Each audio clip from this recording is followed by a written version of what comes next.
my god, I made a slasher masher.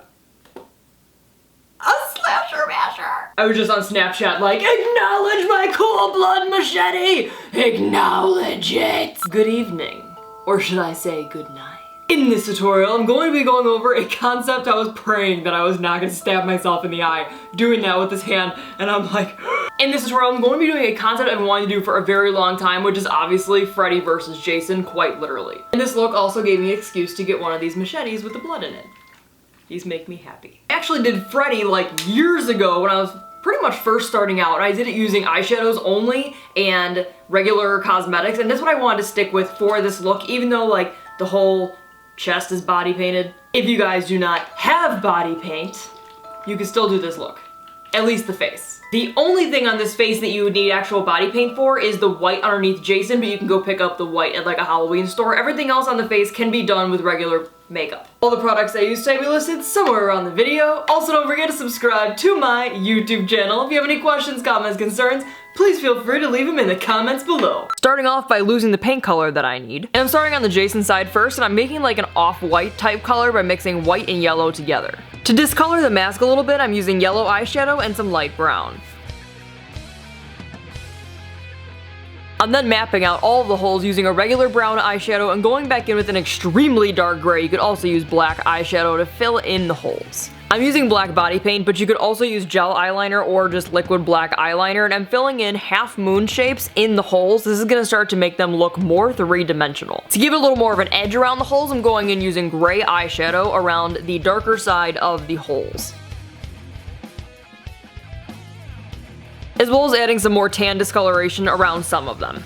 And once again, just going in with the slightest little bit of white body paint, I'm adding a highlight to the bottom parts of the holes. Okay, now that we just spent 20 minutes making holes on our face, go ahead and draw a black ring around your eye and kind of smudge that body paint in. I don't want it to be like a solid black because it is a mask and Jason's wearing black underneath that. So you kind of need a two-tone black going on. Just like for the earlier holes, because this is just a larger hole, I'm going in using gray eyeshadow around the entire edge, also making sure though on the bottom that I'm not doing it directly next to the opening because I want to make that edge of a highlight. For the hockey mask markings, I am using red body paint, but you can also use red whatever. Safe for the skin though, not technically red whatever. And to fill in the two straps on the mask, which I'm actually now realizing I never filled in that button silver.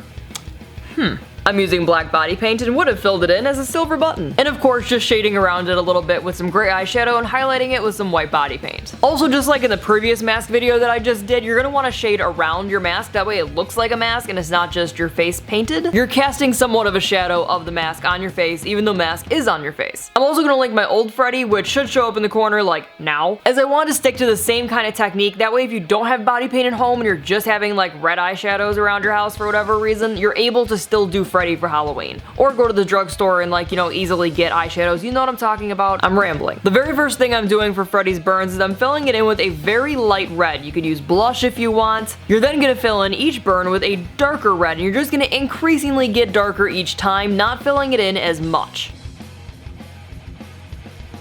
And filling in some of the edges using black eyeshadow. That way it gives it more depth to each burn. And then just very simply running some blush throughout all the burns to give it more of a burned type look. Because I wanted to keep a slightly feminine touch to it, I filled in my brow and then applied beauty makeup, which I'm using the same reds that I used for the burns. That way it all ties together and matches. Woohoo! Double exorcist in this video. I also continued Freddy's burns down my neck the same way that I did my face. Now for all of the clothing, I'm going to start on Freddy's side. I'm first applying dark red stripes and then going in with dark green stripes. For both colors, I had to mix black with the main color to get them darker.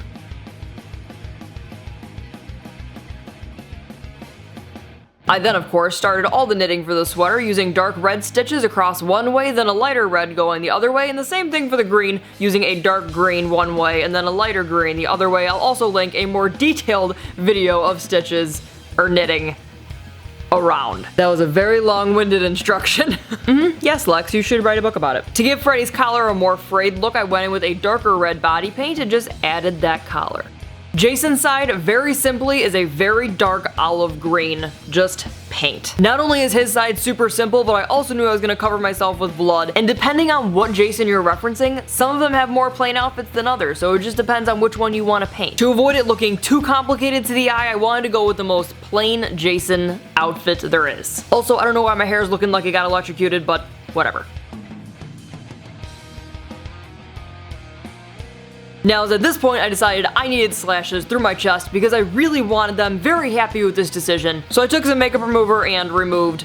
You guys can see how easily body paint comes off now by using the makeup remover wipe. There you go, that's how you take it off. Well, I take a shower, but that's beside the point. I then just shaded each hole using some black eyeshadow and ran some red body paint through the center. I like darker red blood, but I also shaded it using black and then added some red for some shininess.